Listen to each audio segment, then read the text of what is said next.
We have members of parliament from Lango and members of parliament from Acholi.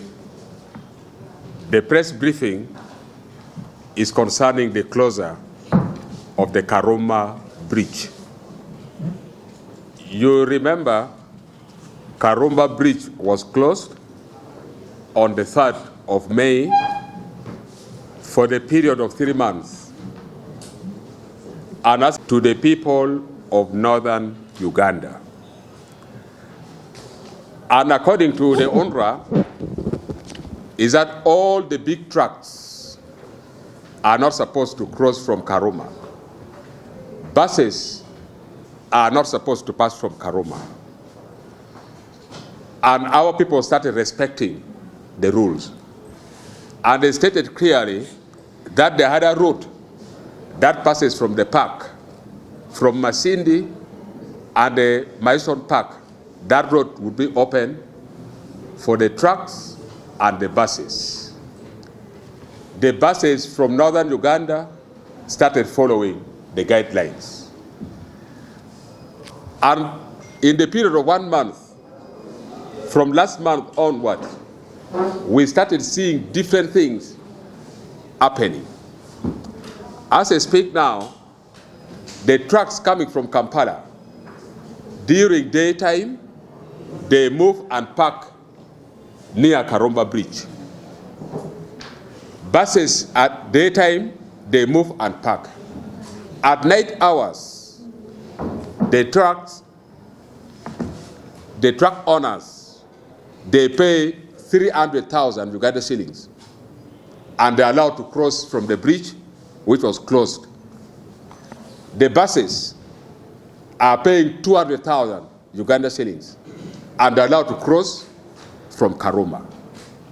Now we are looking as if UNRWA must be conniving with the security personnel that are blocking the bridge to extort money from the truck owners and the buses that are moving to northern Uganda. And now we are praying that instead of closing the bridge, and you are allowing those heavy trucks and buses to cross at night, as if at night hours the bridge becomes strong, during daytime the bridge is quite weak. So right now UNRWA and the security personnel are now using the closure of Karuma Bridge to extort money from our traders who are coming from northern Uganda. And the effects of the closure of the bridge has brought serious problem to the people of northern Uganda. The businesses have gone down. The prices of commodities have gone too high, and very many businessmen are closing down their business because of the closure of the Karuma Bridge. Right now we are praying that the government should consider opening the other new bridge at the eastern side. When you are at the Karuma, there's a new bridge which was constructed where the electricity plant are. We just pray that let government open up that alternative bridge so that temporarily buses, lorries could pass from there. And also we are praying that there are alternative route that passes from the park. Government should consider giving it free completely. Because as I speak now, when it reaches 6 p.m., they close that road on the park. And when they close that road, after 6 p.m., the buses and the trucks, you pay money and you're allowed to move even the whole night. So it's as if each and everything is now for extorting money from our traders, from our business community. That is what brought us today.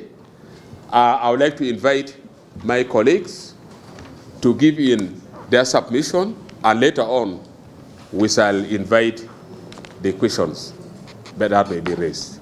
Thank you so much. Gilbert Olanya. To the press, my name is Judith Pisa Chan. I'm the woman member of parliament for Nwaya district. which is now the alternative route through the park for the big trucks. I believe we all aware that 2 months ago, an ultimatum was passed and issued out that there will be an inflation as well in commodities. The men and women who do businesses in northern Uganda, just because of that diversion. And for us, we felt it was something which is worthy because it's worth life. And we feel if the 3 months ultimatum that has been given, a report would be given to the public on how far the assessment has taken place and what the next step that the government will take to work on the bridge as well. But to our information, we got a disturbing information. Some people who traveled in the bus has given us information to raise the voice as we represent them, that they are being charged, and yet from the time that they do businesses, they don't meet the deadline. Sometimes the goods get rotten on the way because they have to wait for the time that they can bribe the security men at the bridge. So this is the time that we are calling upon the government to give us a midterm report on the assessment of the bridge, how far it has gone, and what is the next step. And for those who are using the diverted route through the park, and for those who are really paying money through the park because they want that quick service, they cannot really come out openly to report such a case at police. But ideally, to protect the wild animal as well, we are not supposed to drive through the park beyond 7 p.m. And for me, that support tourism, honestly speaking, they are doing a disservice to the tourism sector, especially in Mashishon Game Park Reserve that we have in Noya. So I call upon the government, we need the report on the status quo of Karuma Bridge. And what is the next step? How can our people be safeguarded from this extortion of money that is taking place in Karuma? And for how long are we going to encourage this bribery on the routes? Especially for those who do business, you have already paid a lot of money. From Gulu to Kampala, you are paying 60,000 or 50,000, and yet your goods are getting rotten in the buses or in the trucks. So I call upon the government to respond to this cry of our people. Thank you. Boniface Okot, Member of Parliament representing the youth of Northern Uganda. First of all, for the record, I want to inform the nation that Northern Uganda is part of Uganda, and that the northern part of Uganda has 8 million citizens of this country, and all these are people who pay taxes. What baffles me is the fact that we have to demonstrate, the fact that sometimes we have to demand, the fact that we have to organize press conferences in order for our people to access a public good. Secondly, there was a commitment from UNRWA in May that it will take them only 3 months to have a reconstruction of Karuma. But until now, when you go to the bridge, there is hardly any progress. There is no equipment on site. We are wondering what kind of calendar UNRWA uses. Do they use the Gregorian calendar or the Hebrew calendar to make these commitments? Thirdly, the country needs, and Northern Uganda is bleeding, because we need urgent affirmative action on infrastructure projects and bridges. And as a matter of fact, can you imagine that Northern Uganda has the biggest land mass by region? We have a land mass of 82,000 square kilometers. but we have the least tarmac coverage of only 14.9%. What fairness is there in handling our priorities as a region? So we are concerned. We also, fourthly, UNRWA needs to come clean and also inform the region.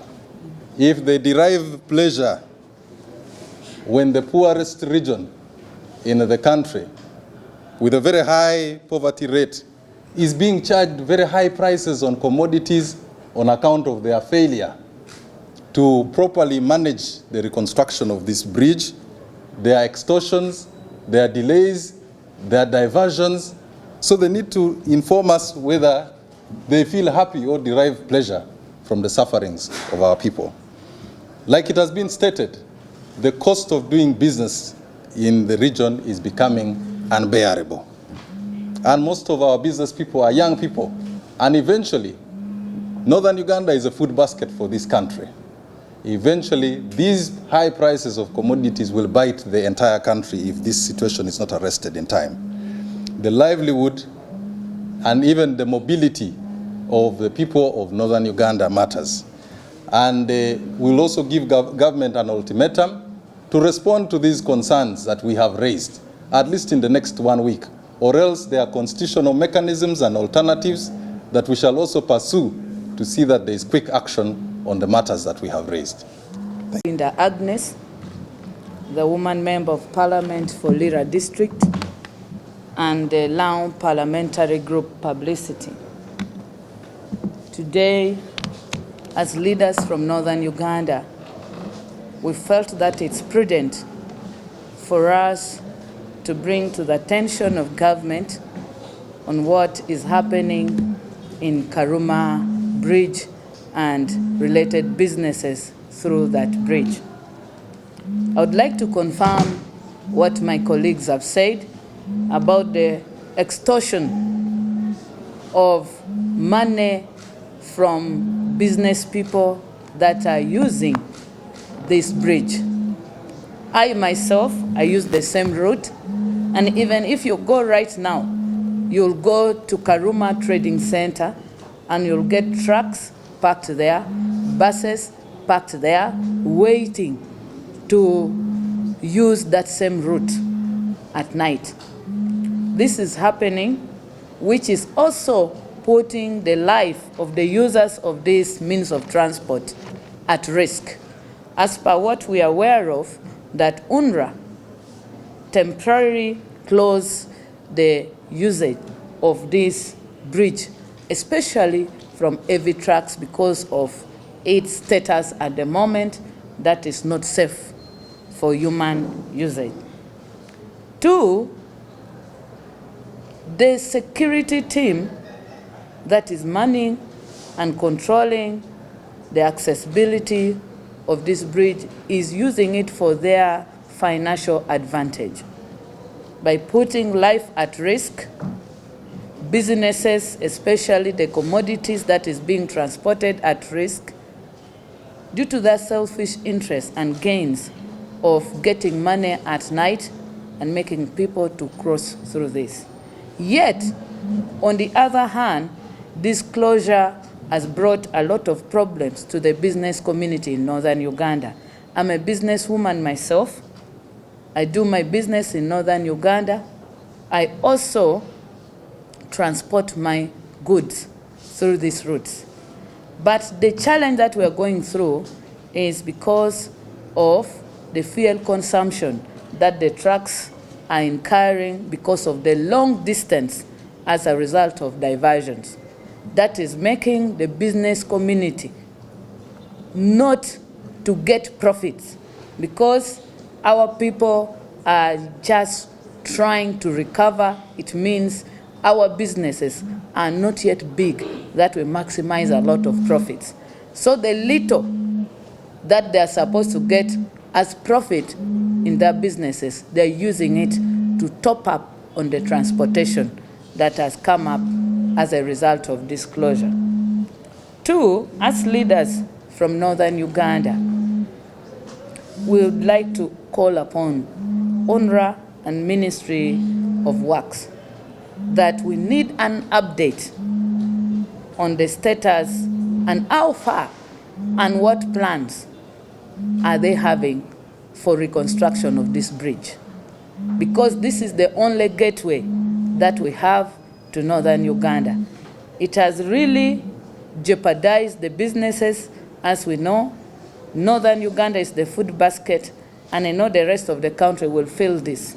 And we are in for the harvest of the first season, whereby we need to give the rest of this country food.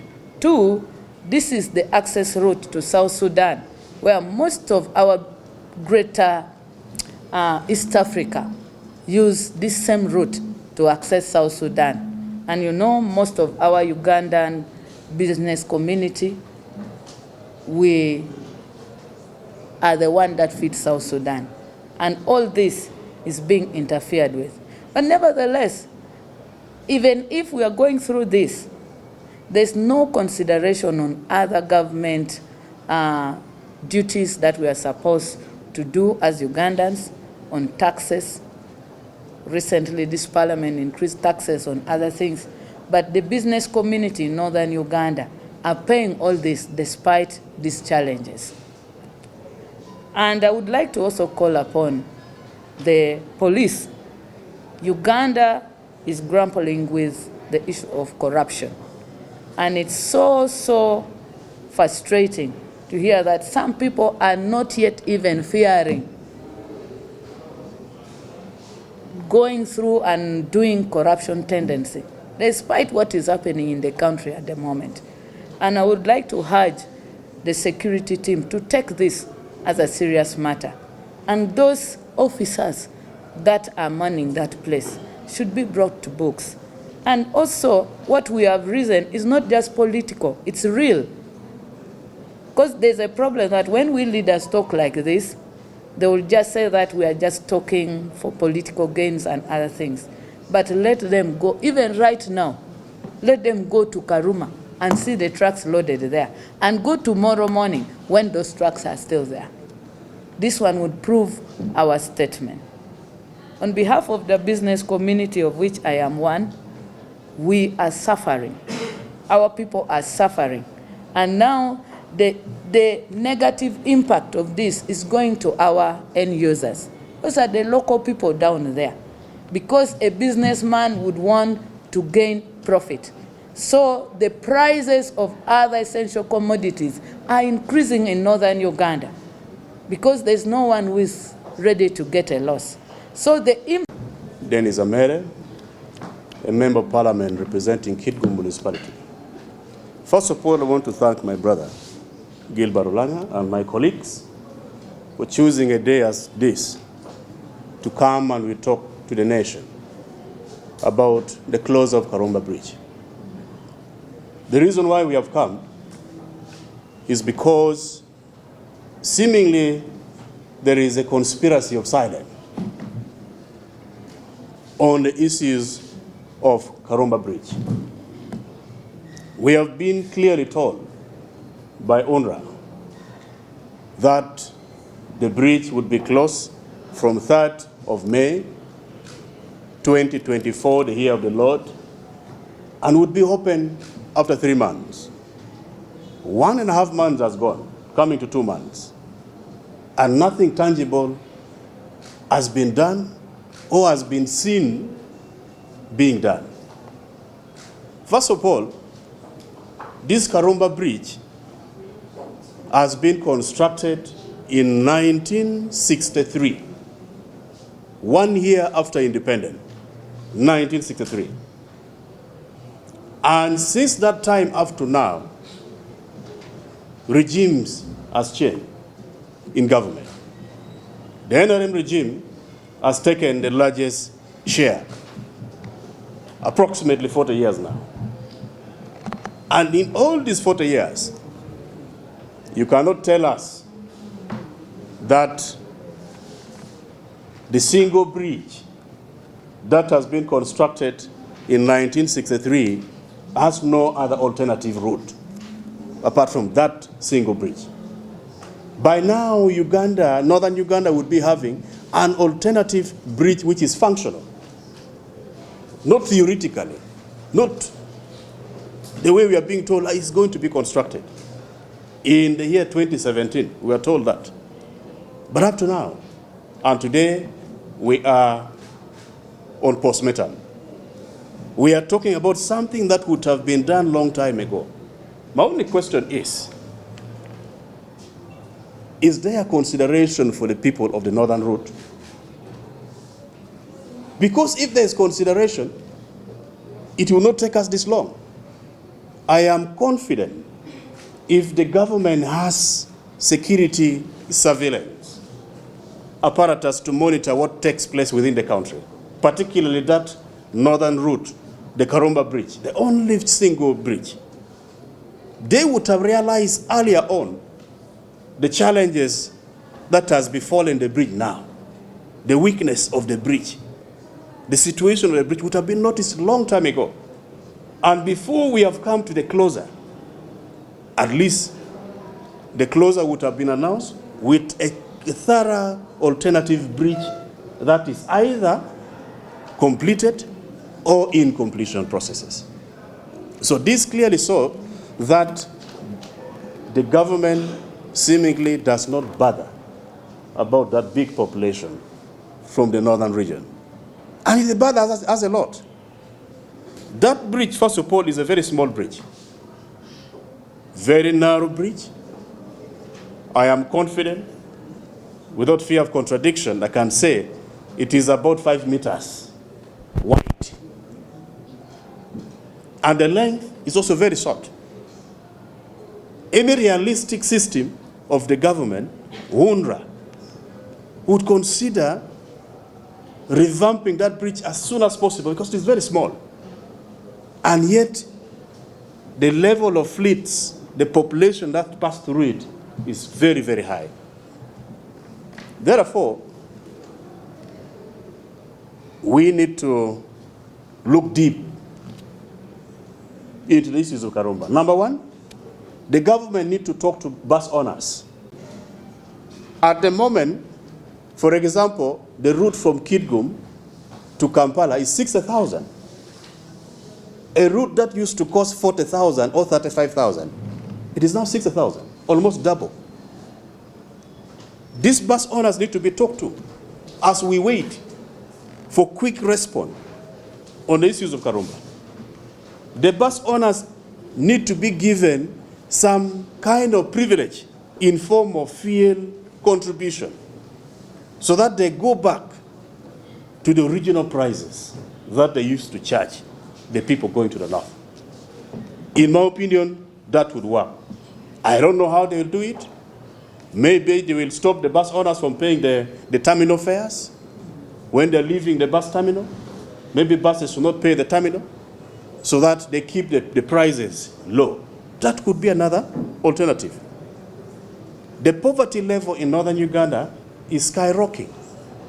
And if we continue to have this bridge closed the way it is, we will definitely have very big challenges.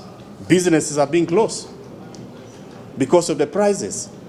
A businessman or woman who comes to Kampala, who will pay exorbitant amount of money in transporting goods, will definitely want to recover the money through increasing the prices of the products. And who suffers more? The end user, the one inch on the ground, the citizen of this country. So the government needs to be considerate. This closure of Karuma Bridge has not only caused business decline, but has also caused untold suffering, fatigue on the passengers because of the long routes that they are carving. We are being told that we use the Masindi, the Bisu, that route, which is very long. A journey that used to take between 4 hours to 7 hours is now taking 13 hours, 14 hours. The government needs to be considerate, and we call upon UNRWA to present their status report as soon as possible so that we know they're walking the talk so that we know there is no conspiracy of silence in the issues of Karuma Bridge. Otherwise, thank you very much. Thank you. Let them play the camera footages of the trucks that move at night. And also let them play the camera footages of the trucks that are parked during daytime on this side and on the other side of the bridge. There you will know that what we are talking about is very correct. Anyway, thank you so much.